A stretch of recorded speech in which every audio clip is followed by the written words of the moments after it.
Meu nome é Elisa Larquim Nascimento, sou do IPEAFRO, o Instituto de Pesquisas e Estudos Afro-Brasileiros. Sou doutora em Psicologia pela USP e tenho mestrado em Direito e em Ciências Sociais pela Universidade do Estado de Nova York, em Buffalo.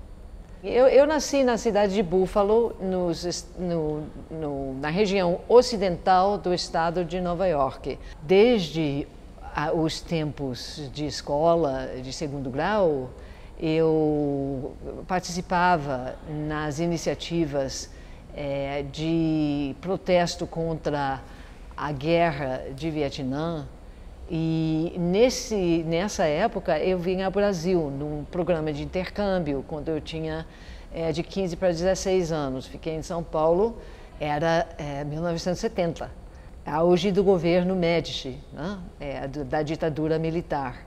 Então, esse meu ativismo ficou uma história um pouco folclórica, né, para quem estava aqui.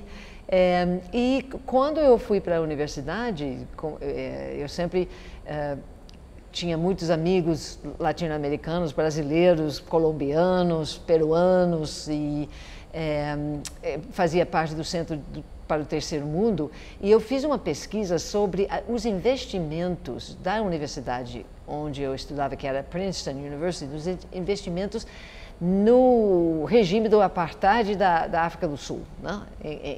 Investimentos em empresas, né, que tinham. E então nós fizemos uma ocupação da reitoria e outras iniciativas, tanto contra a guerra de Vietnã, como também em relação a essa questão do apartheid e a questão do racismo. E nessa época, em 71, houve uma rebelião na penitenciária de Ática. Ática é uma cidadezinha que gira todo em torno da penitenciária do Estado. E houve uma rebelião, 90% dos presos, mais de 90% dos presos negros, pretos e indígenas e latinos, né, porto-riquenhos, etc. E os presos foram acusados pelo Estado e processados por todas as mortes que houve, que foram 42 mortes. Houve 8 reféns e houve morte de alguns desses reféns. Todos mortos, todas as mortes foram causadas pelas balas da repressão do governador Rockefeller, né, as tropas do Estado.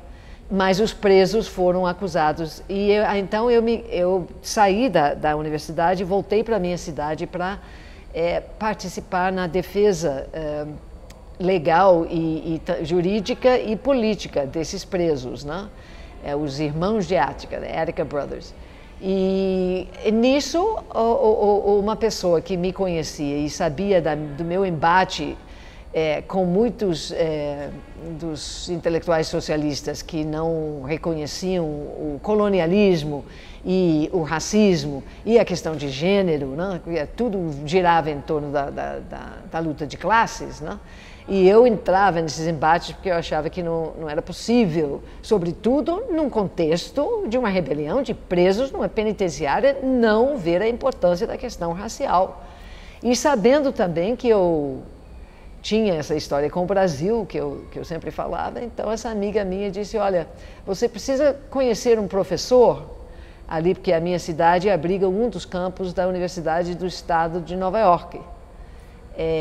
Você precisa conhecer esse professor, que é um preto brasileiro que fala de racismo e tudo mais. Então foi isso, eu fui procurar o professor e era o Abdias.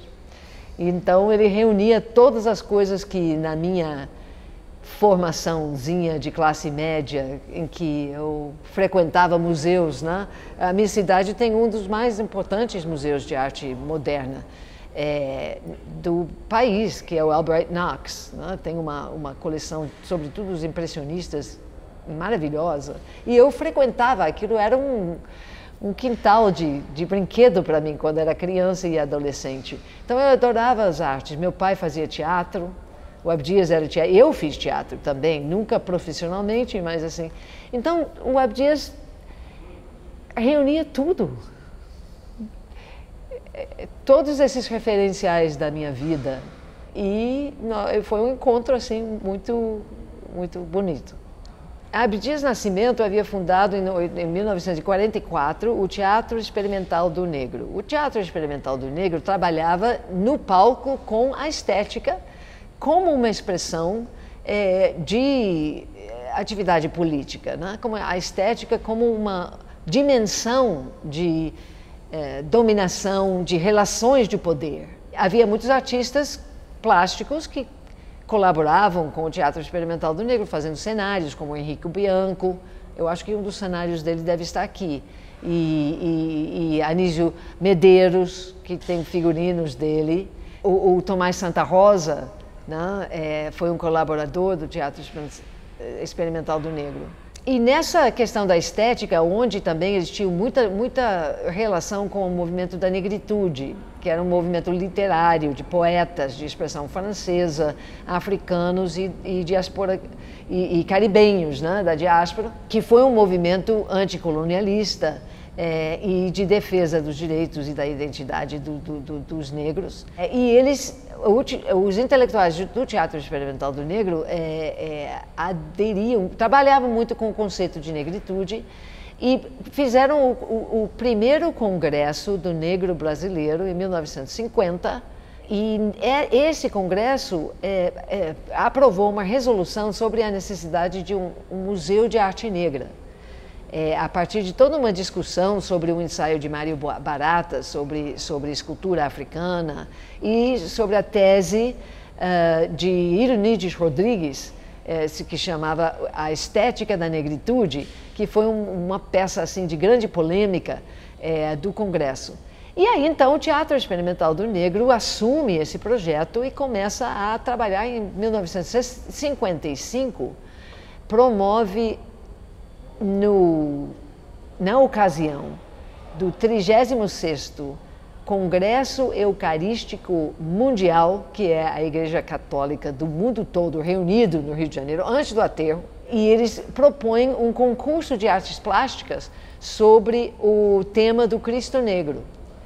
O sociólogo Guerreiro Ramos estava muito à frente, né, dessa iniciativa, junto com Abdias Nascimento, com Ironides Rodrigues, Aguinaldo Camargo e outros do Teatro Experimental do Negro, e assim, foi a primeira grande ação desse projeto Museu de Arte Negra.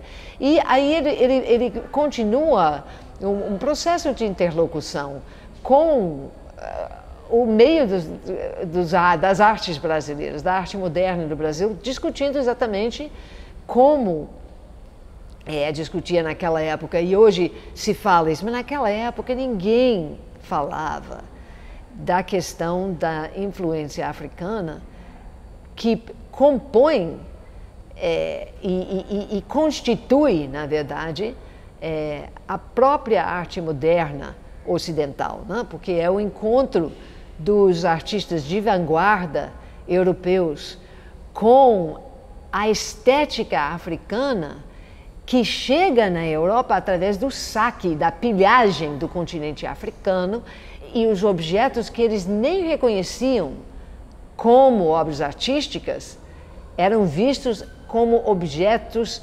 etnográficos e eram colocados em museus de etnografia.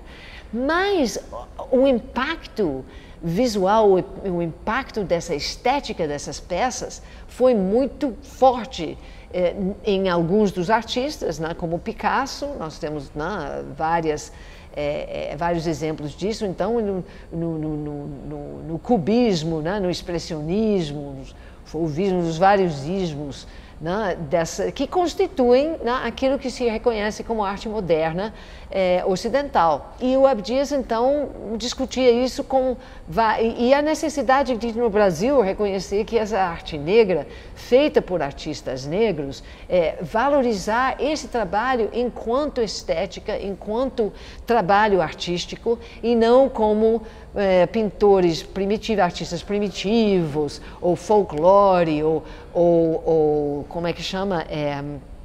Artesania, né? Artista naif, né? Essas categorias a que se relegava o artista negro era uma coisa que o Abdias sempre discutia. Tanto que ele consegue fazer a primeira, a exposição inaugural dessa coleção, porque esses artistas doavam obras para a coleção, né? Então, nós tínhamos obras de grandes nomes da arte brasileira, como Ivan Serpa, Alfredo Volpi, Anabela Geiger, que está aqui, Ana Letícia, Bessie, enfim, muitos artistas importantes. Acho que aqui temos o Carlos Clear, que está ali. Enfim, então, esses artistas doavam obras, assim como os artistas negros, né, que trabalhavam com o projeto, e ele consegue, em 68, por causa dos 80 anos da abolição da escravatura, ele, sabe, faz das tripas coração e consegue fazer uma exposição inaugural no Museu da Imagem e do Som. E quem era diretor do Museu da Imagem e do Som na época era o Ricardo Cravo Albim, que está vivo, está ativo hoje, né? De repente vocês gostariam de entrevistá-lo, mas ele escreveu um pequeno ensaio para um dos nossos catálogos de uma exposição do IPEAFRO e contou o seguinte, eu achei muito interessante a frase dele, né? Que eu perguntei para ele, Ricardo, o que você lembra, né, do Abdias? Ele diz, primeiro, que o Abdias se desdobrava em 10, no mínimo, para poder fazer as coisas acontecer, mas segundo, ele diz que ele esgrimia respeito pelos artistas negros.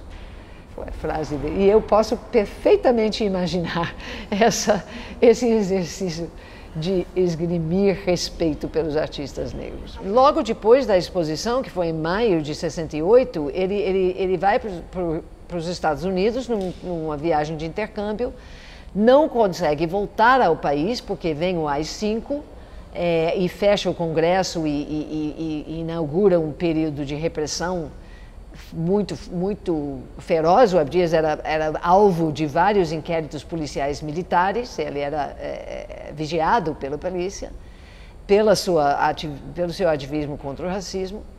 E no exterior ele continua muito ativo, tanto na área das artes, naquela época, 68 nos Estados Unidos, está fervilhando, né, a questão do poder negro, do Black is Beautiful, né? Black Power, etc. e tal. E o Abdias, naturalmente, né, forma várias relações e atua junto com organizações e indivíduos intelectuais e ativistas negros, participa dos congressos pan-africanos e outras iniciativas. Nessa trajetória, ele conhece vários artistas negros que doam algumas obras. Uma delas está aqui, do Leroy Clark, né, de Trinidad. Do Sneed, né? Vocês têm vários do Sneed e que é um artista negro norte-americano, e também do outro que faz obras em papel, cujo nome eu esqueço, e também do Melvin Edwards, né? Que é um escultor bastante importante, muito amigo do Abdias, quer dizer. Então, é isso, ele através dessas andanças e das relações que ele desenvolvia com intelectuais e artistas negros, ele vai recolhendo mais alguma coisa. Inclusive, talvez o artista negro mais valorizado hoje, Romari Bearden. Eu tive a honra de visitar no estúdio dele, em Nova York. Eu nem sabia direito o valor daquele momento naquela época, mas ele deu uma obra ao Abdias que não pôde vir, foi selecionada aqui para a exposição, mas ele está nos Estados Unidos por uma questão de necessidade de restauro. Então, ele continua essa coleção, mesmo lá fora, e em 82 consegue trazer, pelo Ministério da Cultura,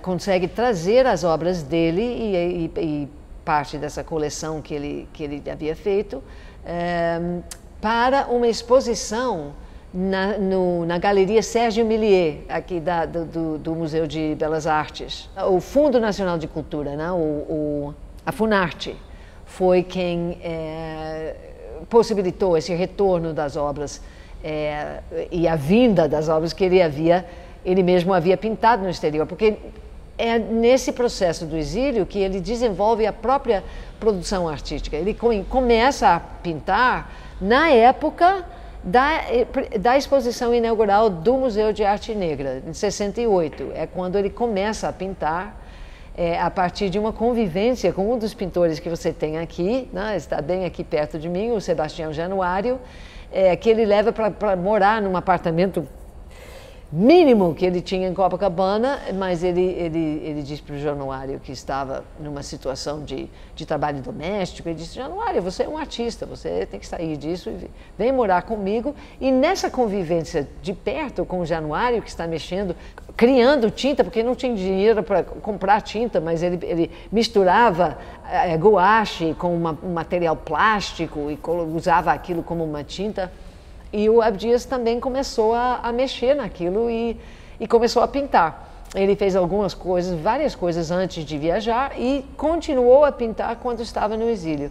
E aí, lutando com a questão da língua, né, ele não se interessava muito em falar inglês, né? Ele falava assim, o básico para si, mas ele dizia: eu não quero ser colonizado duas vezes, já me colonizaram uma vez, né? Não vão me colonizar duas vezes. Por isso mesmo que, né, ele tinha, antes de mim, teve outras pessoas que traduziam para ele. E ele também andava muito no meio dos porto-riquenhos e outros latino-americanos falando espanhol. Então, nessa questão da língua, ele dizia que com a pintura ele encontrou uma outra forma de comunicação, para além da palavra.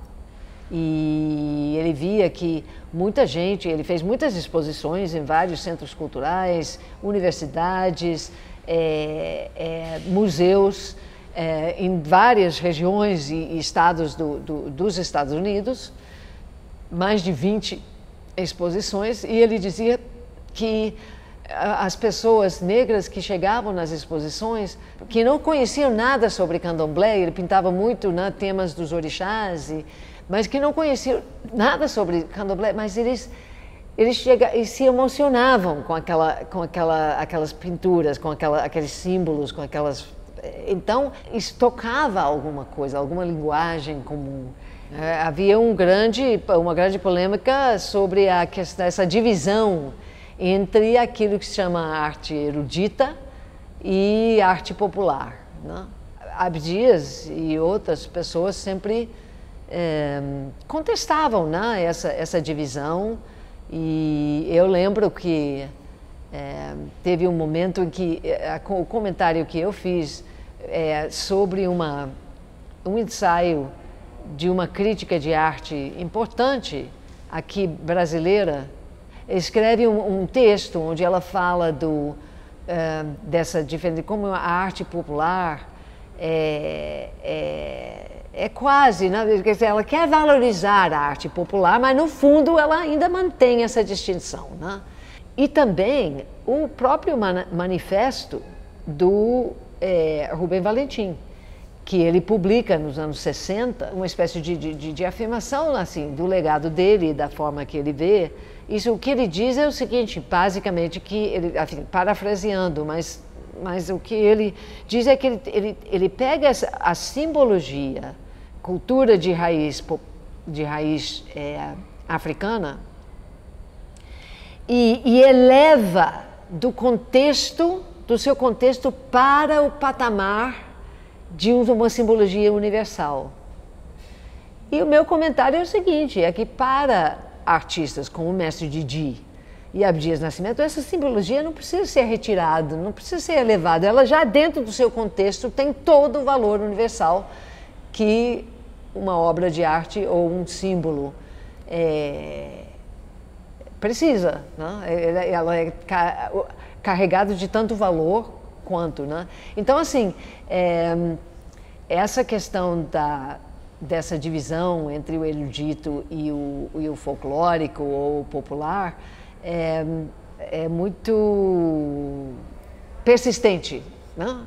Eu acho que continua a permear né, o olhar. E uma exposição como esta aqui é muito interessante porque traz para o meio de duas coleções que trazem artistas. O Museu de Arte Negra mistura artistas não muito conhecidos ou artistas negros e artistas mais sofisticados, enfim, reconhecidos.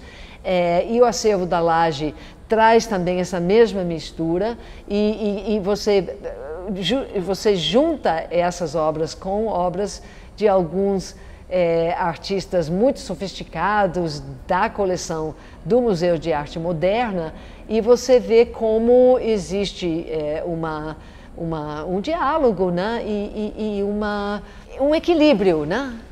Entre essas expressões. Então, eu acho que é um momento que nos ajuda muito nesse processo de quebrar com essa dicotomia que consideramos um tanto artificial entre o erudito e o popular. O Abdias Nascimento era, em primeiro lugar, um ativista do povo negro.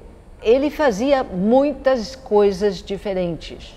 Além do fazer artístico, do criar artístico, que na verdade vem tardio na sua vida. Aos 54 anos é que ele começa a pintar. Mas ele está lidando com estética desde muito antes, e com as artes, desde muito antes.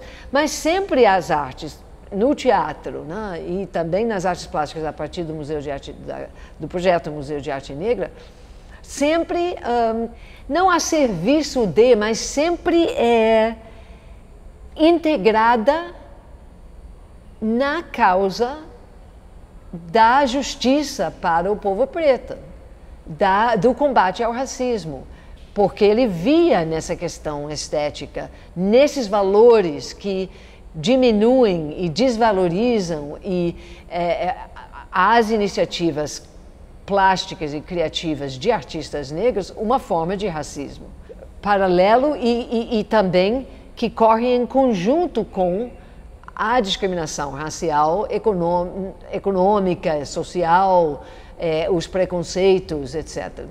Tudo faz parte, né? E é isso que o movimento da negritude, desde o início do século XX, desde antes disso, já levanta, né? Os grandes movimentos, né, como o de Harlem e do Haiti, né, os grandes movimentos de expressão artística e literária que contestavam a hegemonia do padrão ocidental imposto aos povos por via das armas. Para ele, sempre a sua relação com a arte estava imbricado com essa questão. E quando ele começa a fazer a arte dele, é a mesma coisa, mas é uma estética cuidadosa, é uma estética que alcança um nível de expressividade muito grande através das cores, das formas, né?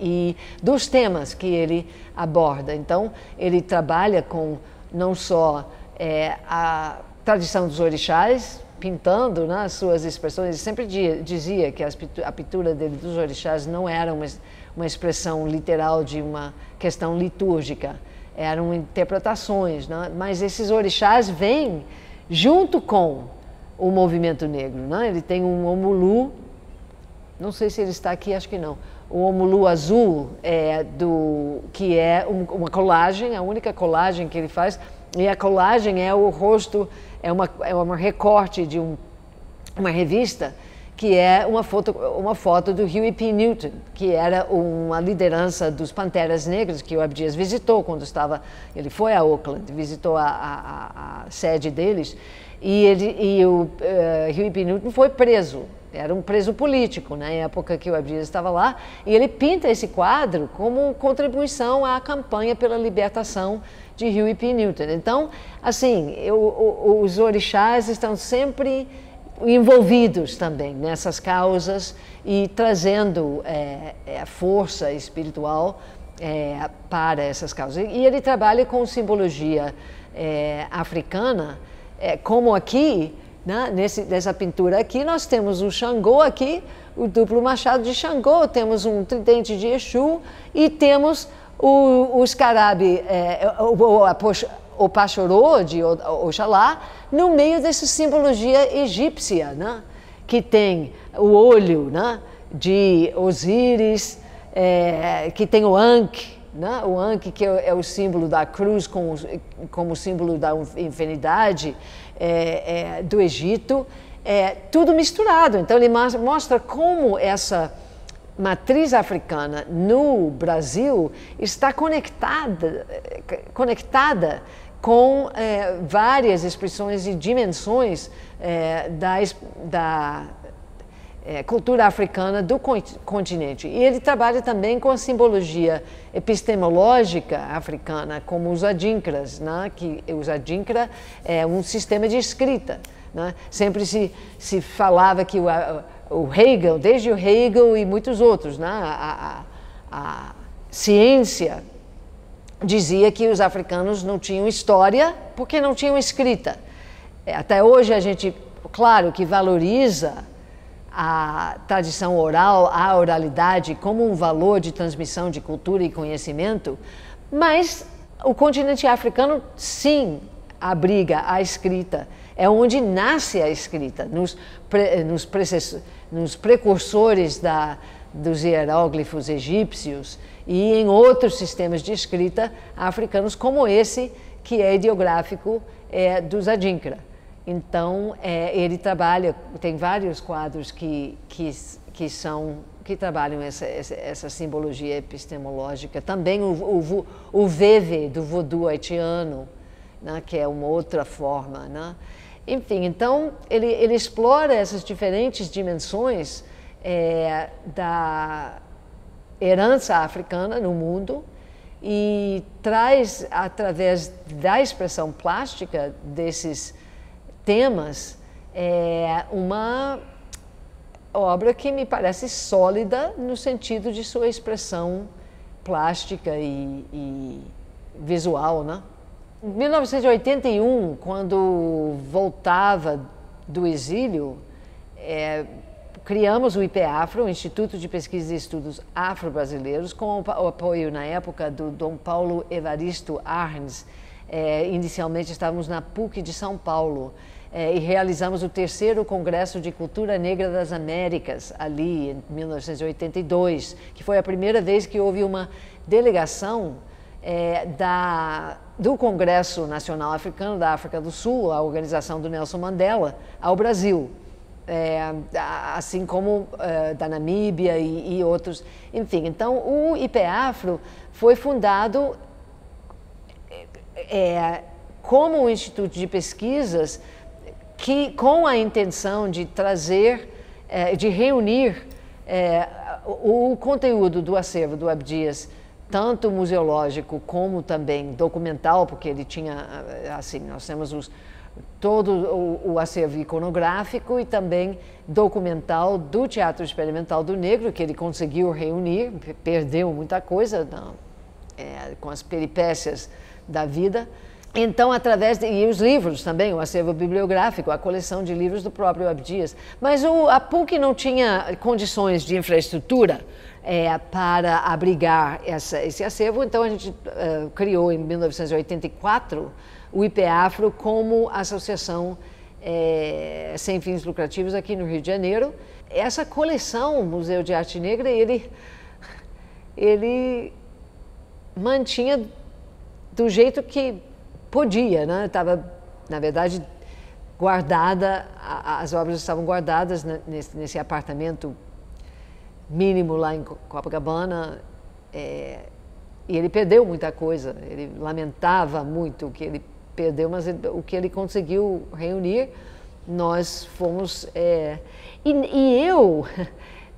eu, quando chego no Brasil, depois de conviver com Abdias vários anos no contexto dessa vida pan-africana e tudo, eu conhecia muito pouco o mundo das artes brasileiro.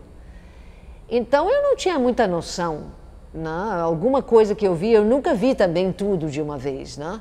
Mas nós tivemos que mudar, sair do apartamento, levar para um outro lugar e tudo. E o momento que os trabalhos chegaram onde nós estamos agora, que era o IPEAFRO, hoje é sediado num apartamento ao lado da minha residência, da nossa residência, onde ele tinha o estúdio dele, onde ele pintava. E quando essa coleção chegou lá e eu comecei a abrir aquelas pastas e caixas e tudo, aí eu conheci alguma coisa sobre arte brasileira, eu fiquei de queixo caído, porque eu não imaginava que tivesse Heitor dos Prazeres, Ivan Serpa, Volpe, enfim, todos esses nomes, Iberê Camargo, né? O Loio Pércio, né? Artistas fantásticos, assim, assim, muito conhecidos, né? Que apoiaram esse projeto na época. E, enfim, sempre a intenção dele foi de manter esse material reunido com o sonho, né? De disponibilizar esse conjunto para o povo negro, como um recurso de pesquisa, de apreciação mesmo, como um legado, né? E assim tentamos fazer, ainda com muitas lamentáveis percursos. Nós tivemos essa ajuda da Fundação Ford para organizar o acervo documental e museológico. Fizemos a digitalização das obras do acervo com o mesmo fotógrafo que digitalizou o acervo do Portinari. Então foi uma grande conquista, né, poder fazer isso. E também o IPEAFRO realizou várias exposições em ambientes de arte importantes. Nós fizemos a primeira exposição grande da antiga Casa da Moeda, depois restaurada como sede do Arquivo Nacional. Nós ocupamos todos os espaços expositivos e tivemos a oportunidade de mostrar não só a obra de Abdias Nascimento, como também essa coleção do Museu de Arte Negra, parte dela. E tínhamos uma sala só dos Cristos. E essa exposição foi para Brasília, foi a Salvador. Fizemos também em 2011, o ano que Abdias morreu. Esta exposição vem nos 10 anos do ano de falecimento dele. Ele morreu em 2011. Então, nós fizemos uma exposição no Centro Cultural Justiça Federal. Então, o IPEAFRO realizou várias exposições, mas nessa época, as exposições foram solenemente ignoradas pelo chamado mundo das artes, né? Os críticos, não houve nenhum tipo de repercussão nessa área. Junto com os educadores, sim. Nós tivemos em todas as exposições trabalhos educativos fantásticos, com muita visitação de escola. Nós estamos fazendo a implantação da lei que torna obrigatório o ensino da cultura e história africana e afro-brasileira. Eu queria deixar esse registro de que o IPEAFRO conseguiu fazer algumas exposições e atividades, o nosso Fórum Educação Afirmativa Sankofa junto com a exposição. Então, isso sempre foi uma coisa bastante afirmativa e gratificante. A montagem está belíssima, a gente caminha por uma trajetória muito bonita que traz essas 3 vertentes de acervo de arte de uma forma bem dinâmica e bem interessada nas interações plásticas e temáticas e como essa diversidade, né, conseguem se comunicar entre si. Então, eu achei que a montagem ficou belíssima. As esculturas e as pequenas esculturas da nossa coleção, junto com a do acervo da Laje e do Museu de Arte Moderna, dá uma alegria muito grande ver essa junção, né? Eu acho que o contexto que as obras trazem é uma caminhada pelo tempo, que também é um eco da continuidade no tempo das ideias, dos temas e das formas de expressão, né, que nos trazem essas diferentes formas de expressão. Então, eu acho que uma das coisas interessantes dessas coleções, e sobretudo da coleção Museu de Arte Negra, é que nós temos muitos artistas que não são conhecidos, não são nomes conhecidos, são pessoas que estão trazendo imagens que mostram o quanto há um povo que cria e que está sempre produzindo à margem daquilo que se chama, né, o mundo das artes, né, o mercado das artes. Por esse povo que não participa das camadas, né, sofisticadas do mundo das artes, onde os bilhões são lavados, né, através de um mercado, né, um sistema de comercialização que é extremamente distorcida. Então, eu penso que essa coleção nos traz um pouco essas reflexões, né?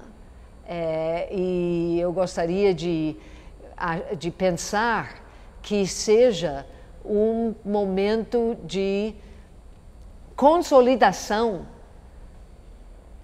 do reconhecimento do valor dessa arte que vive no solo das nações e que políticas como a política da cultura viva, dos pontos de cultura, são necessárias para manter, né, essas produções vivas e possibilitar, né, a sua existência em um contexto de dignidade e de condições materiais que possibilitam a sua continuação e seu desenvolvimento.